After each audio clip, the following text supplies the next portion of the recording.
Nobody ever told you. That's why you're still looking for the answers. Why can you not stay calm with your kids? Why are you stressing up? It's not that long to-do list.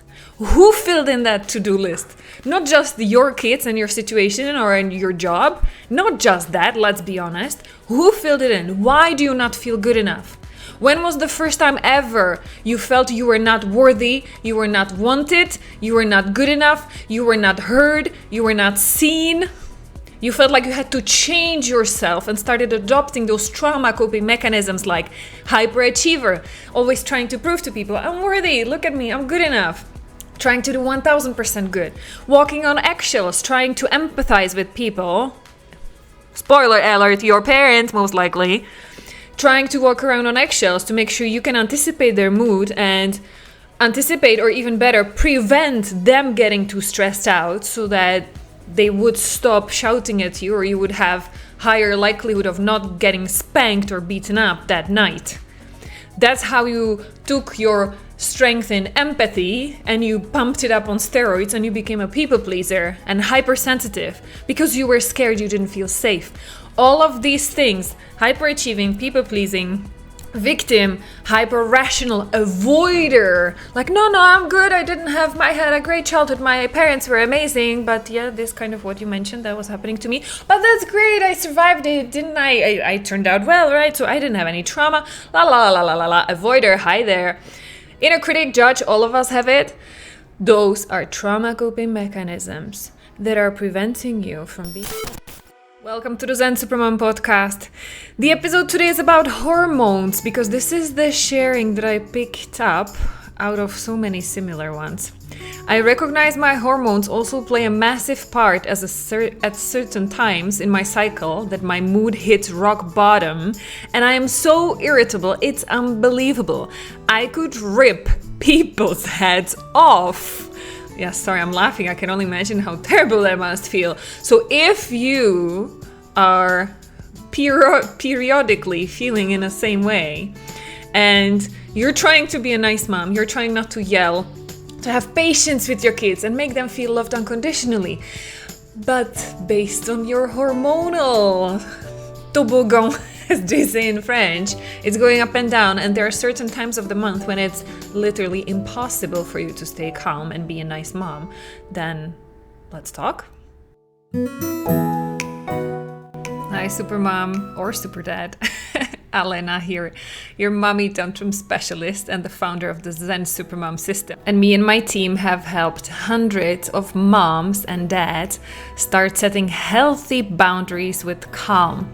And this is the first parenting podcast that is not about your kids, that shows you why none of the parenting techniques helped you stop yelling at your kids and how to control your emotions from jumping out so that you can be the safe, loving parent you wish you had growing up. This is the Zen Supermom podcast.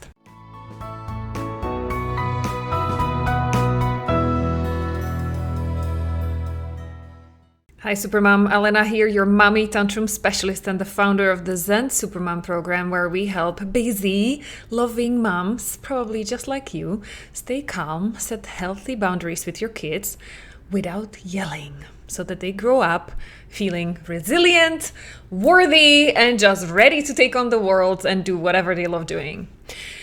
Now, if you're listening to this podcast for a while, you know that this is basically the first parenting podcast that is not about the kids. That is all about you. Because the roots of your anger, the roots of your impatience, the roots of your stress, anxiety, frustration, depression, you name it, it's all in you.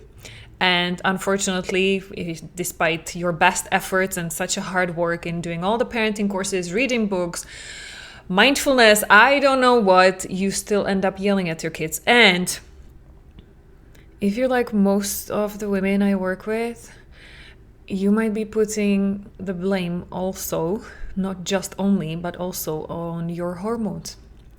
So this was the inspiration for this podcast episode today, because I'm doing regularly those mommy tantrum trainings, those free trainings that I do live, because I love getting feedback from moms who come in. Because one of the first questions I ask them is, well, why can't you stay calm? What prevents you from being patient with your kids. Because exactly, I know this is your priority. You want your kids to grow up healthy, like having healthy self-confidence and feeling great and having great memories with you as a mom. And yet there's still something that's preventing you from that. So this is my first question for them. Like, why can't you stay calm? Let me know. Just what is preventing you? In half of the cases, hormones come up sooner or later. There's always like, because I have too much to do, I don't have any support, and often it's my hormones. Like it's in the top 3, if I would say. So finally I got the nudge. I think the last one I did was 2 days ago, the last training. And one of the moms, because I always invite them to join 15 minutes earlier before we officially start the training and start recording it. So she was one of those who joined before so that we could even have a talk and see each other on video and chat. And this is exactly what she said. And I was like, oh my goodness, okay, universe, I'm hearing you. I do need to make an episode about it because they are nudges. I hear about the hormones all day long, every week, several times a week. So this is it. This episode is for you if you feel like you're part of the club. First of all, big hug. Not easy. Second of all, this episode, or what I'm going to share with you, it's not going to be about nutrition, self-care, drugs, sleep, even though, yes, you might want to go out and research on these to make sure your symptoms are calmed down, that you can do whatever physically there is to manage it. However, chances are you have already started looking into that, and there are tons of online experts on hormones and hormone balancing and I don't know what. That's not where we are going to go together. And if you've been listening to this podcast a little bit for a while, you might already start to guess, where are we going to go with it? Why is taking care of your diet and sleep and I don't know what else impacts the hormones, like whatever, taking rest, why is that only scratching the surface? Why is that not helping you fully? You tell me. Because I'm going to offer you this image, this visual analogy. Imagine, this is how I sometimes felt it at the beginning. Being a mom, it's like climbing a mountain with a huge backpack. Okay. And it's not only just one hike, it's not just Mount Everest. It feels like a never-ending marathon, Mount Everest, when you're a mom, especially if you're a mom of younger kids who are with you 24/7, or they just started going to school and they're sick very often, so they're still at home with you. You have basically no breaks, and you just have to keep climbing, carrying everything with you, taking care of everything, everybody, and it's just your backpack is heavy and you just need to keep climbing. And as I imagine in that visual, like your hormonal situation is one of the things in your backpack that makes it even heavier. Okay? One off. Depending on your like physical situation, individual case, might be heavier or lighter problem. Okay? Now, the challenge is that that backpack will stay there no matter what. No matter how much you complain about it, no matter how much you suffer from it, that backpack doesn't care what you think about it. It's going to be there. Yeah? And it will get heavier the more stuff you have to do, exactly like the top 3 reasons, yeah? Because why do I yell at the kids? Because I have too much to do, I have no support, and then hormones on top. So what is the recipe? What am I going to invite you to do?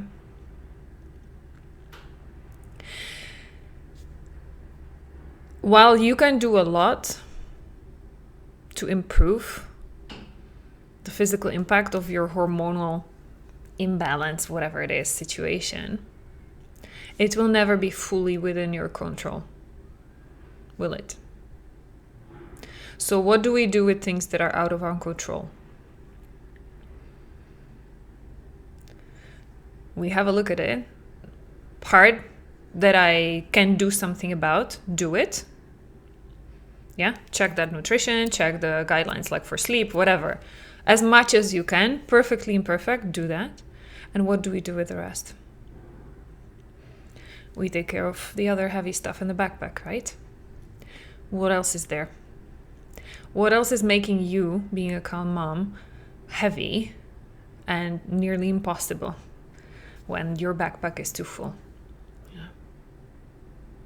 Because this is what becomes possible, and this is why I love the mental fitness piece of what we are doing here. This is why I love it so much.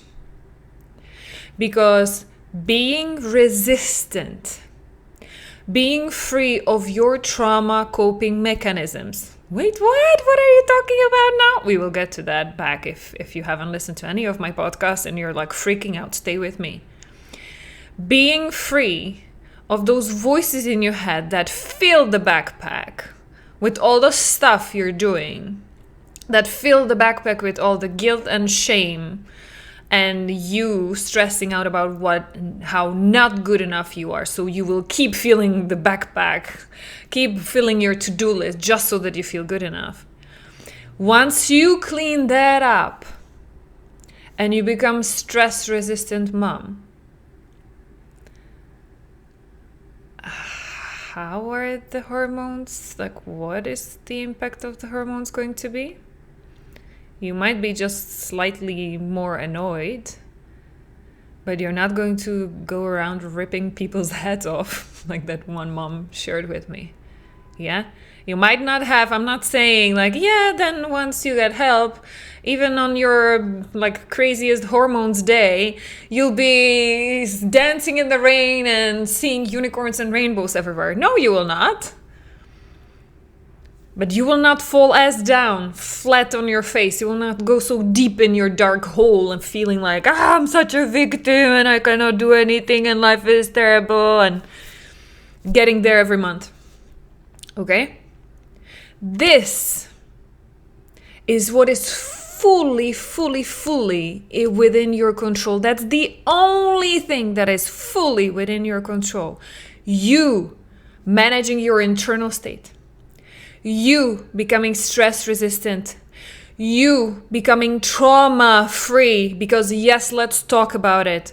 What is trauma? And if you're sick of me talking about it because you're such a good podcast listener, congratulations. But I need to keep repeating it because most of us around here, around this podcast space, nobody ever told you. That's why you're still looking for the answers. Why can you not stay calm with your kids? Why are you stressing up? It's not that long to-do list.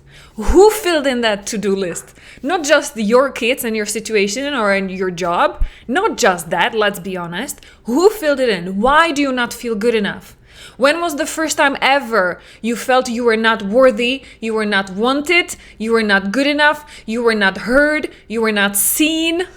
You felt like you had to change yourself and started adopting those trauma coping mechanisms like hyperachiever, always trying to prove to people, I'm worthy, look at me, I'm good enough. Trying to do 1000% good. Walking on eggshells, trying to empathize with people. Spoiler alert, your parents most likely. Trying to walk around on eggshells to make sure you can anticipate their mood and anticipate, or even better, prevent them getting too stressed out so that they would stop shouting at you, or you would have higher likelihood of not getting spanked or beaten up that night.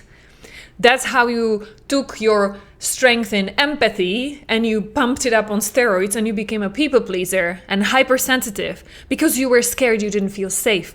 All of these things, hyperachieving, people pleasing, victim, hyper rational, avoider, like no, I'm good, I had a great childhood, my parents were amazing, but yeah, this kind of what you mentioned that was happening to me, but that's great, I survived it, didn't I turned out well, right? So I didn't have any trauma, la la la la la la. Avoider, hi there. Inner critic, judge, all of us have it. Those are trauma coping mechanisms that are preventing you from being able to go, if not sunny, shiny, happy, then at least calm and at peace. You don't always have to be like toxic, positive, happy, pretending everything is okay when you're not feeling well. Nobody wants that from you. But you can stay on that baseline of, it's okay, I'm at peace with what it is. My hormones, for better or worse, this is like, I'm a woman.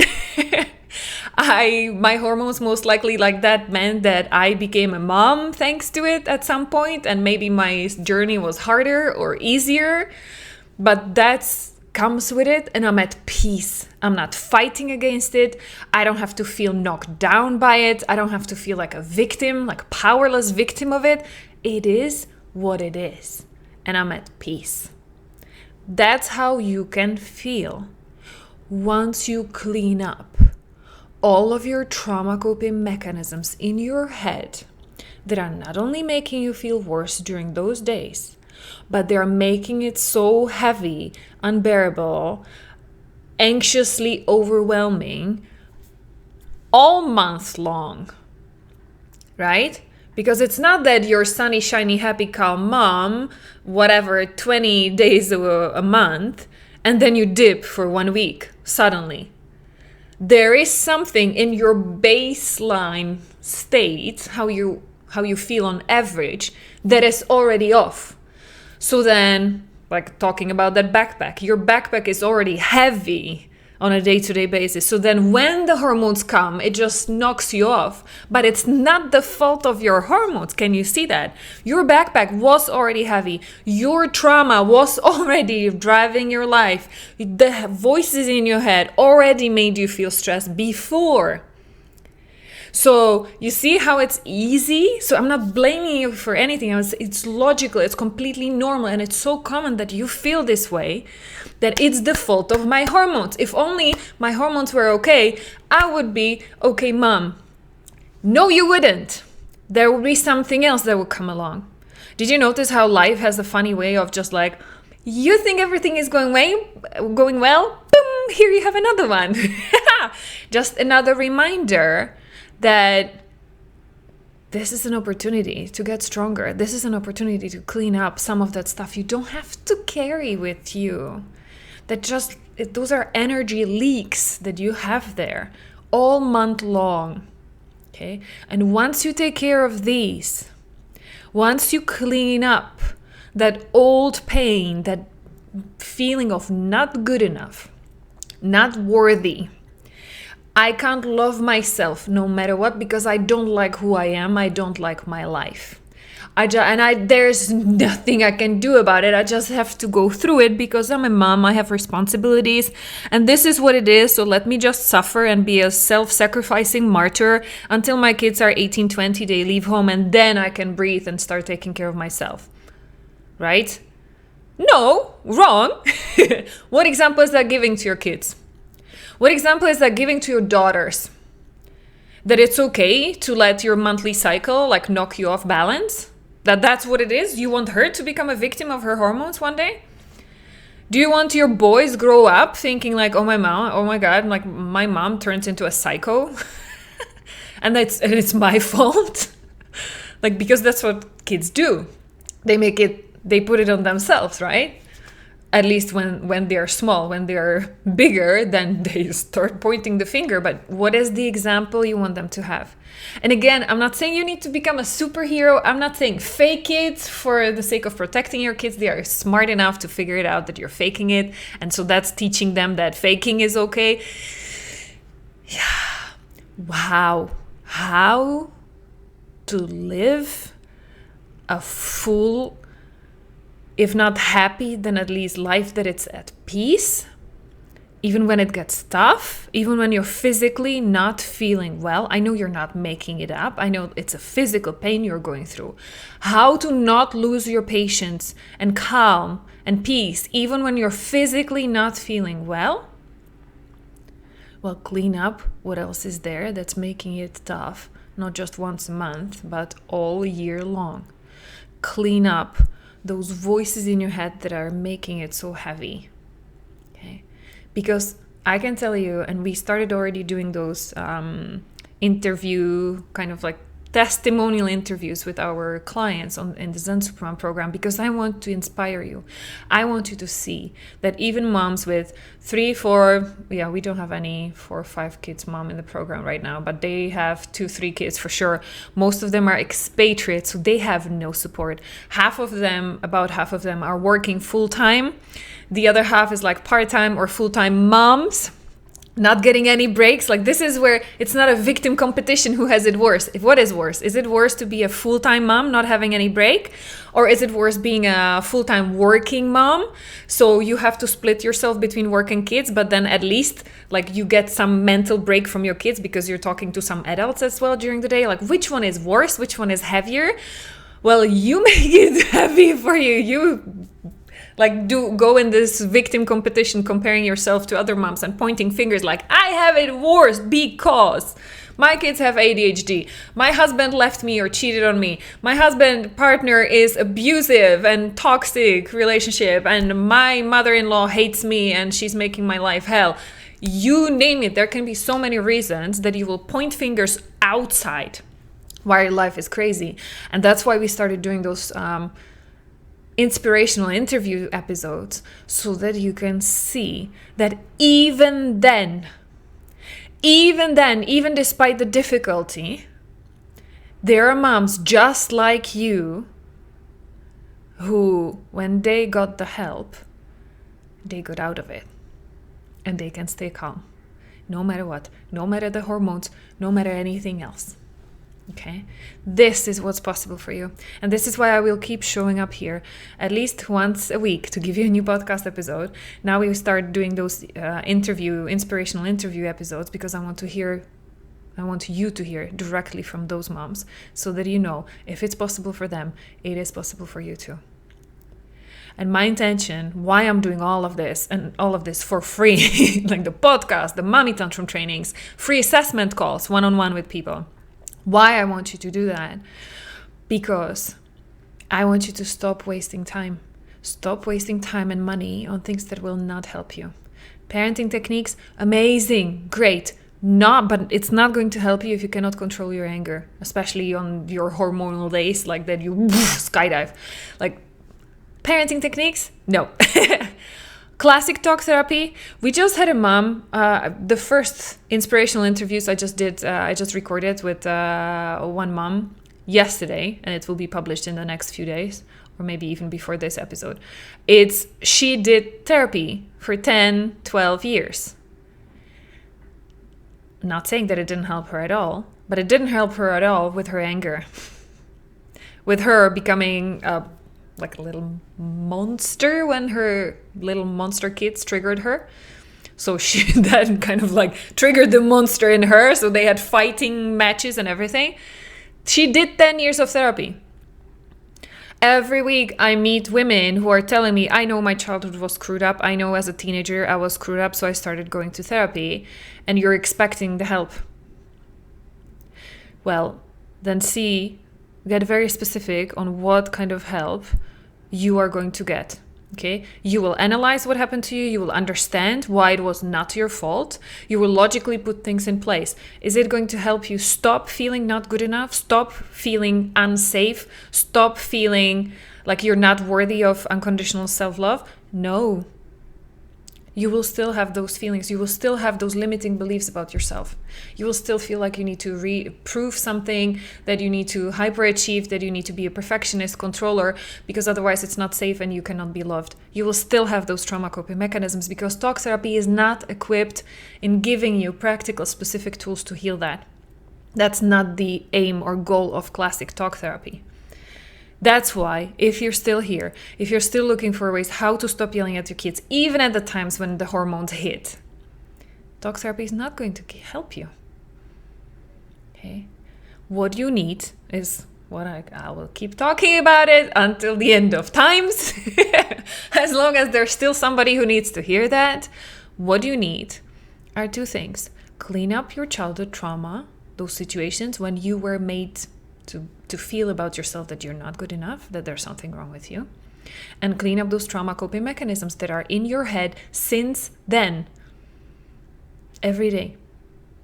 That inner critic, hyperachiever, controller, perfectionist, hyper-rational, analyzing, cut off from emotions, avoider, all of these are trauma coping mechanisms that are driving your life, making it unbearable.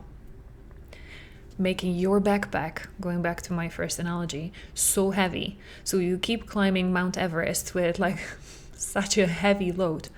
Drop it. Heal it so that you can let it go. So that once you're light once you feel okay, I'm at peace with my life, I'm at peace with who I am, I don't care about how my body looks like or even how it feels, because I feel good in being me. And then your hormones come once in a while. They are not going to knock you off your balance.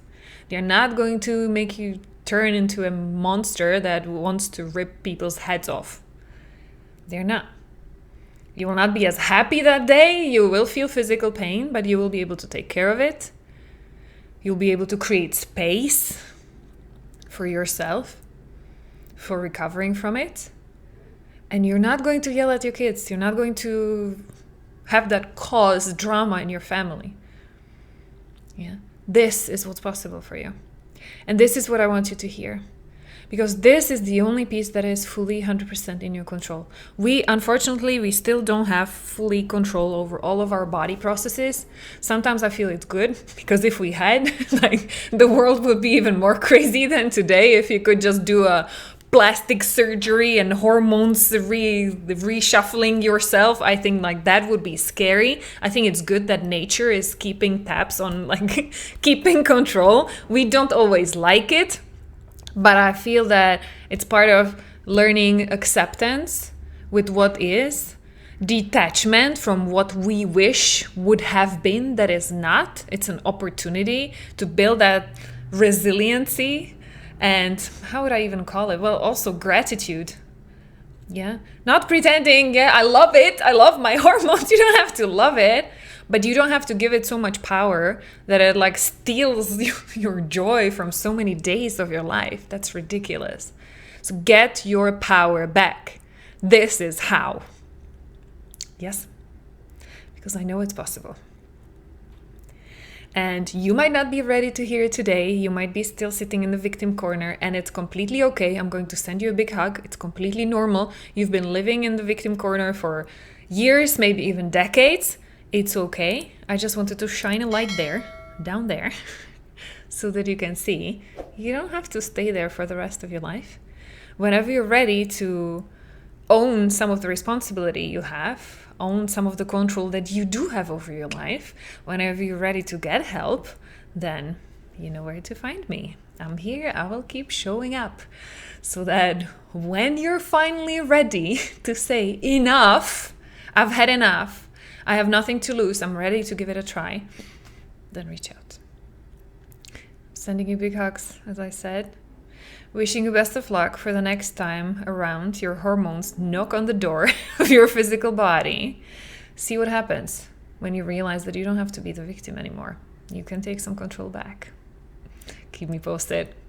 Bye, Supermom. Want to know why those gentle parenting techniques are not working for you?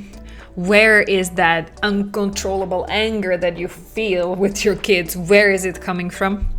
Then download this mini book. I prepared it for you, busy, loving, but yelling supermom or superdad. Because no, it's not about learning more parenting techniques. It's not about doing classic talk therapy. It's not about more self-care time so that you can de-stress. No, there's something deeper going on. It's not even about your kids. So I compiled this mini book out of my most successful 1 hour long live training that I'm doing. I compressed it in just a few pages so that you can learn these 2 keys that you need to be able to stay calm with your kids, no matter how stressed you are, no matter how much they are pushing your boundaries, so that you know what it's going to take for you to stay calm and set healthy boundaries without yelling. Want to know how? Get that mini book now.